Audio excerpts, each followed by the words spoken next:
What about the big picture? This was a speech where she needed to be very assertive. In fact, this was a speech where she was very technical. This was a speech where, when it really came to it, when it really came to saying, look, we will do whatever it takes, including walking away. I mean, during the last year, she did say no deal is better than a bad deal, and I cheered because that was something I was saying during the referendum, and I was pleased to hear her saying it. Effectively, she's broken that by saying there are no circumstances in which we'll walk away. You know, she won't be bullied into walking away. And I think once you've done that, you've thrown away the big stick that you were holding at these negotiations. And I see no prospect of Barnier or anyone, frankly, taking her very seriously. We're going to be strung along over the course of the next few months. And as that deadline approaches in October, offered a pretty rotten deal, which will, of course, go to the House of Commons, and who's to say what happens there. She needs to get the country with her and worry a bit less about parliamentary numbers. You know, I was on BBC's Question Time this Thursday up in Blackpool, and 3 or 4 people during the course of the programme were crying out for leadership, for something really decisive, for saying to us, look, this is what is going to happen. And I didn't see any of that.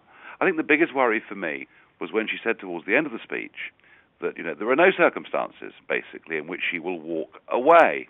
Well, unless you go into a negotiation of any kind, whether it's in business or politics, prepared to walk away, the other side are never going to take you seriously. So I don't believe that actually she's advanced our national interest one jot. I do not believe her words to connect with the public in this country. They want to hear the Prime Minister saying, look, we're doing this regardless. They want to hear the Prime Minister saying, we're not going to spend years and years and years stuck in transition. And they want to hear the Prime Minister saying, we will not, as a nation, be bullied by Monsieur Barnier or anybody else. And I think if she did that, I do understand she's worried about parliamentary arithmetic, but I do actually believe, particularly having seen what I saw in Blackpool the other night, that actually she'd carry the country with her, including, potentially, quite a lot of Labour voters too. I'm worried that we're going to have a process that goes on now right through the course of the summer without, as I can see it at the moment, any prospect of us being offered a reasonable deal.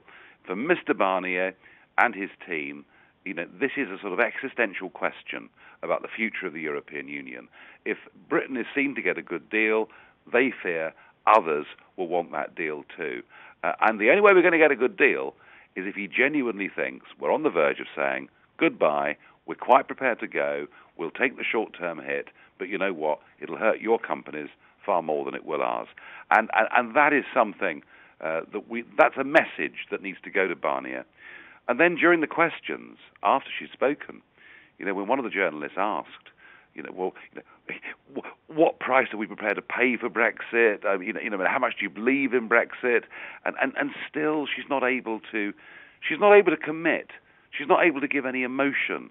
She's not able to say, look, we're doing this regardless. And I think this is a lack of leadership. I think we need somebody much stronger, frankly, to do the job.